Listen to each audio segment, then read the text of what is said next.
You know that feeling when you're about to talk to someone and your heart starts racing. Your mind goes blank, and every cell in your body just wants to escape? Yeah, that's not you being weak. That's your nervous system doing exactly what it's designed to do. It's just doing it at the wrong time.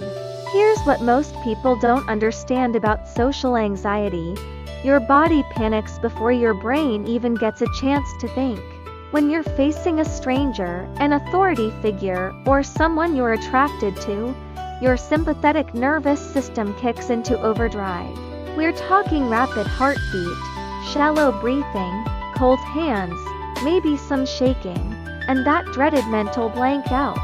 Your body literally treats social situations like physical threats. It's not a character flaw. It's biology. And here's the thing.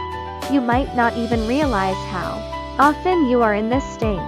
Maybe you feel exhausted after being in crowded places. You instinctively look away when making eye contact. Someone suddenly calls your name and your heart jumps. You stare at your phone for 10 minutes before sending a simple text. Before meetings or phone calls, there's this tightness in your chest. Your sleep is light, you dream constantly, and you wake up tired. These aren't random symptoms. They're all signs that your sympathetic nervous system is running too hot, keeping you in a constant state of mild stress. So traditional. The advice tells you to just push through, right? Expose yourself more. Practice until it stops bothering you. Force yourself to be uncomfortable. But here's the problem with that approach. When you're already in fight or flight mode, forcing yourself into scary situations just reinforces the panic. You're essentially training your body to associate social interaction with survival threats. Real desensitization isn't about muscling through fear. It's about teaching your body a different response. It's about activating your parasympathetic nervous system, your brake pedals, right in the moment when anxiety hits. And timing is everything here. You don't practice these techniques when you're already calm and relaxed. That doesn't rewire anything. You use them precisely when you feel that anxiety spike, right before you have to speak to a stranger, when you are ordering food, when you're about to share an opinion in a meeting, as you're typing that message to someone you like. In those exact moments, if you can activate your parasympathetic system, the brain starts learning something new. Oh, this situation isn't actually dangerous. I can handle this. That's genuine desensitization. So let me give you some concrete techniques. First, there's the physiological sigh. You take a quick breath in, then another small inhale on top of that, then a long, slow exhale. Just that pattern, done once, can calm your nervous system within 30 seconds. Then there's grounding through physical sensations. Feel your feet on the floor. Notice where your legs touch the chair. Press your hands against your thighs. Physical awareness pulls your nervous system back to the present moments and out of panic mode. You can also work with your breath by making your exhales longer. Breathe in for 4 seconds, out for 6. The longer the exhale, the stronger the parasympathetic response. Or try moving in slow motion. Turn your head slower. Put down your cup more gently. Sit down with deliberate softness. Even slightly reducing your speaking speed helps. When your body moves slowly, your brain interprets the environment as safer. And here's a simple one. Touch something warm. Hold a cup of hot water.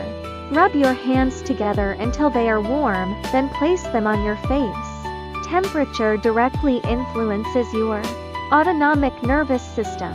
Now, these techniques work better if your parasympathetic system is already in decent shape. Think of it like a muscle. If you never train it, it won't respond when you need it, but if you regularly engage in parasympathetic activities, your body becomes much better at switching into relaxation mode under pressure. We're talking about things like yoga, meditation, breathing exercises, gentle walks, stretching, warm baths, light exercises, slow music, reading, and prioritizing deep sleep. These aren't just wellness tips. They are literally training your nervous system to default to calm instead of panic. Here's something that surprises people. Intense exercise can actually make social anxiety worse. Heavy squats, deadlifts, high-intensity interval training, sprint workouts. When you train so hard that your muscles are shaking and you can barely move the next day, you're flooding your system with sympathetic activation. Your body can stay in alert mode for days afterwards. You might notice worse sleep, nightmares, heightened sensitivity, and yes, increased social anxiety 2 or 3 days post-workout. Moderate exercise doesn't do this. It's only when you're pushing to that extreme intensity that it becomes counterproductive. So here's how you actually put this into practice. Start with the foundation. Spend at least 5 minutes every day doing parasympathetic work, sighing breaths, stretching, a few minutes of meditation, a warm bath. You are strengthening your brake system. Then, and only then, start with tiny exposures. Say one sentence to a cashier. Post a random emoji in a group chat. Add one extra word when ordering food. Hold eye contact with a coworker for just 1 second longer than usual. And during each of these micro exposures, actively use your techniques. Lengthen your exhales. Feel your feet on the ground. Here's what you don't do. You don't force exposure when your system is already overloaded. If you've been sleeping poorly for several days, if you're exhausted from an intense workout, if you've been having nightmares, if you just feel wounded up, that's not the time to push yourself. You'll just fail and reinforce the fear. But every time you successfully stay relatively calm in a situation that used to trigger you, your brain updates its model of reality. It learns that this scenario isn't dangerous. Do this 5 to 10 times with a specific situation, and your sensitivity to it will noticeably decrease. You are not fighting your body.